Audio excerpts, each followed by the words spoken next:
What's up, everybody? We are back. Part 2, should you invest with higher interest rates in today's market? The answer was emphatically yes. I showed you guys in the previous video, which I'm not going to do a complete review on, but how one of our students just purchased a duplex for $105,000. She negotiated the price down. I think they wanted $150, $160. She's doing $60,000 rehab. She's all in at $165. The ARV is $230. She's getting $1,300 a month in rents, right? It's $2,600 a month gross after her loan payment, right? Principal, interest, tax, and insurance. She's looking at $1,000 a month net. You put $21,000 down into the property. Your annual return is 12 grand. You're making roughly 57% ROI, right? Now, this was all, right? So talking about the BRRRR strategy, this was all before you BRRRR. So now we're going to go through the refinance cycle and see how do the numbers hold up if we pull the equity out and still had a higher interest rate. Okay, y'all with me? So let me see how much of this do I need to leave up here. So, okay. All right, so I'm gonna get rid of all of this part right here.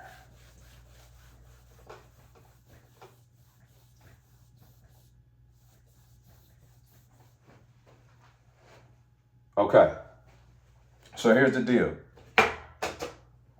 So when you're looking at a BRRRR, right? Buy, renovate, rent, refinance, repeat. That's the BRRRR strategy, okay?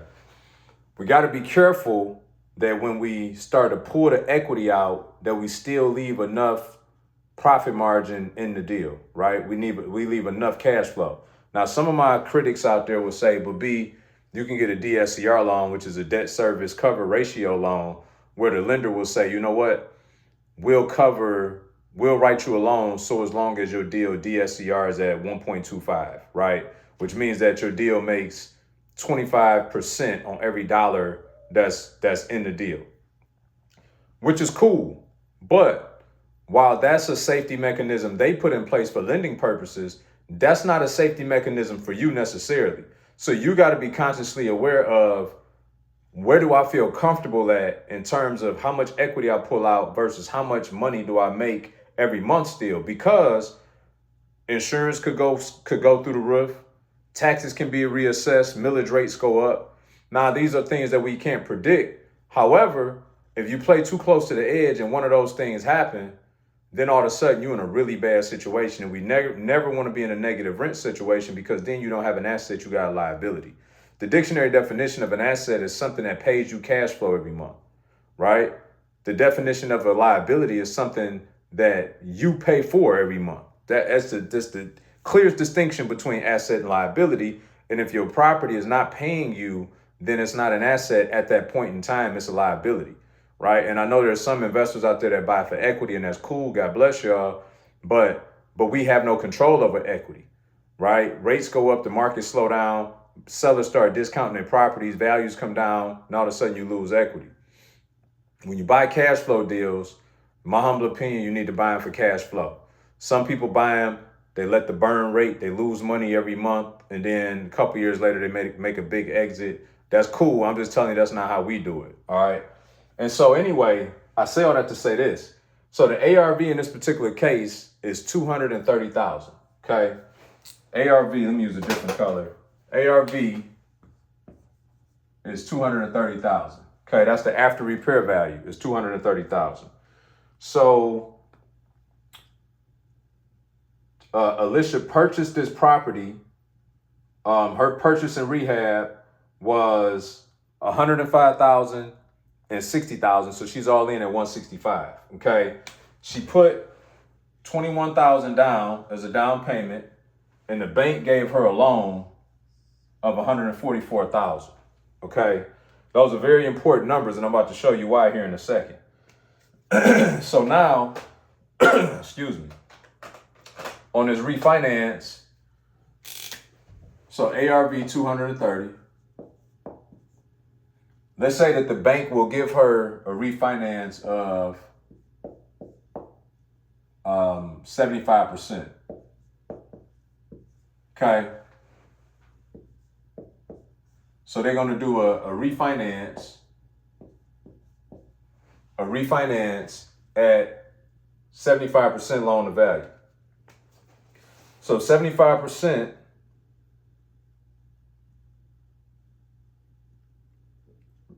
so you got 230,000 multiplied by 75% equals 172.5.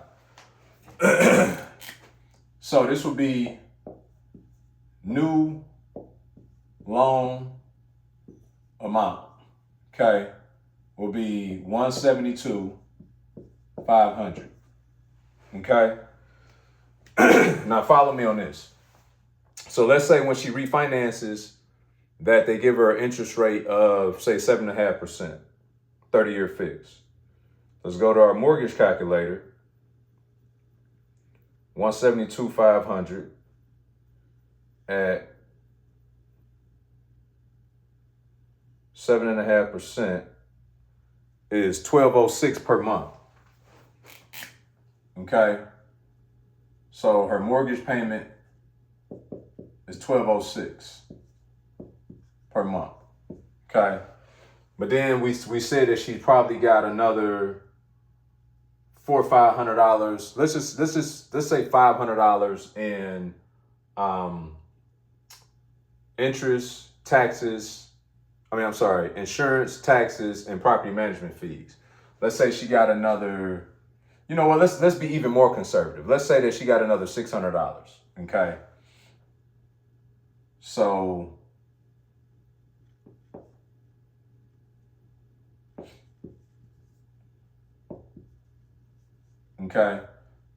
that's $1,800, 1,806 per month is her principal, interest, taxes, insurance, and property management. Okay. Now remember, over here, she's making $2,600 a month. Okay. So 2,600 minus 1,800 still gives you $800 a month. Not bad, right? End of the year, it's an extra $9,600. But this is a major key, y'all. Okay. Now I am going to have to erase something now. So remember this.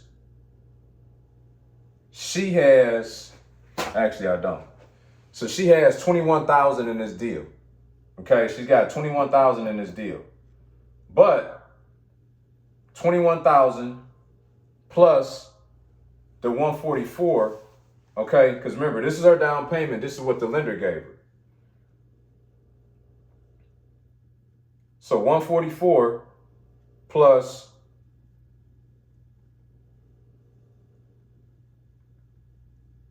21,000 equals 165, right?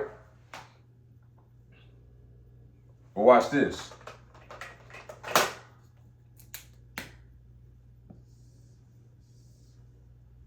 $172.5 is her new loan amount.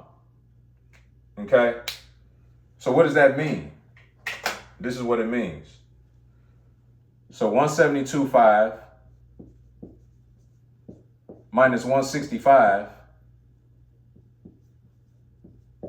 equals, what's that? 172.5 minus 1, $7,500.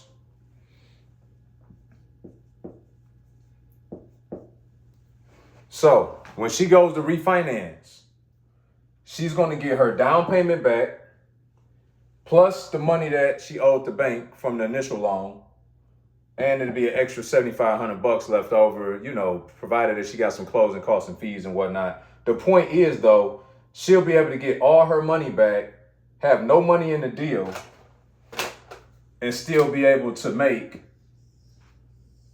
this roughly $800 per month with no money in the deal now. So her return on investment at that point